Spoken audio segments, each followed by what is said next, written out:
even think or let it cross your mind. The tendency that you'll be earning very low is quite high. If you're more of an academic person than a practical person, an hospital beruf might not be the right choice for you. So think about it again. Okay, hello, let's welcome back to my YouTube channel. If today is your first time coming across my video, you're very welcome.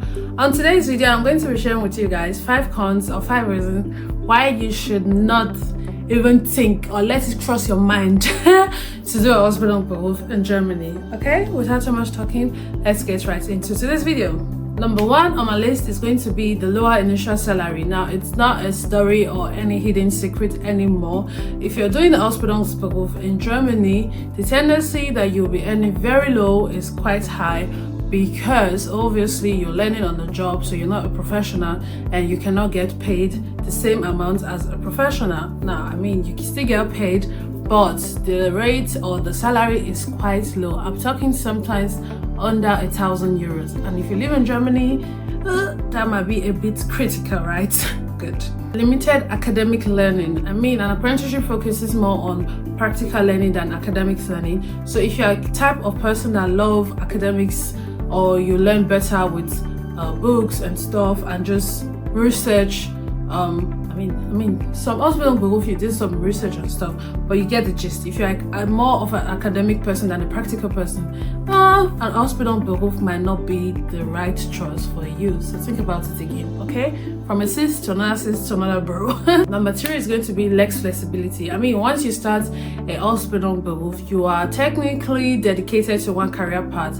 Now, I cannot, from a Bürokauffrau, jump to come and become a nurse. That doesn't work like that. I mean, it's still the same thing as when you study something in the university, but I think with hospital beruf, it's a bit more closed and more limited in terms of what you can do or the field you can jump in from one hospital to the other. So I think one of the negative parts is the fact that if you choose a career path or if you choose a hospital beruf, most times you have to stick to that path.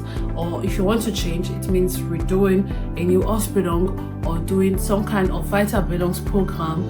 Weiterbildungs means advancement program or whatever, just to change the career path or change your certificates to valid in other career paths, which is quite limiting and negative to an extent, right? But 4 is going to be intense work schedule. I mean, apprenticeship mostly requires you balancing work, life, studies, school, low income, a lot of stuff at once. And if you are not used to juggling a lot of stuff at the same time, this might become really, really stressful. And I think is one of the negative side why people tend to not consider hospitals in Germany.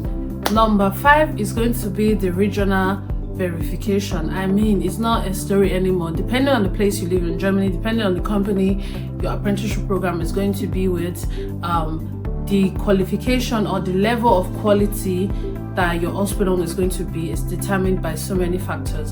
And I think sometimes it's a bit crazy, because if you're doing a hospital in Hamburg and you're doing a hospital in Schleswig-Holstein, you have sometimes crazy rules like let me say your final exam in Hamburg is being drafted out by your teachers. So basically they are going to draft out what they have taught you during the duration of 3 years.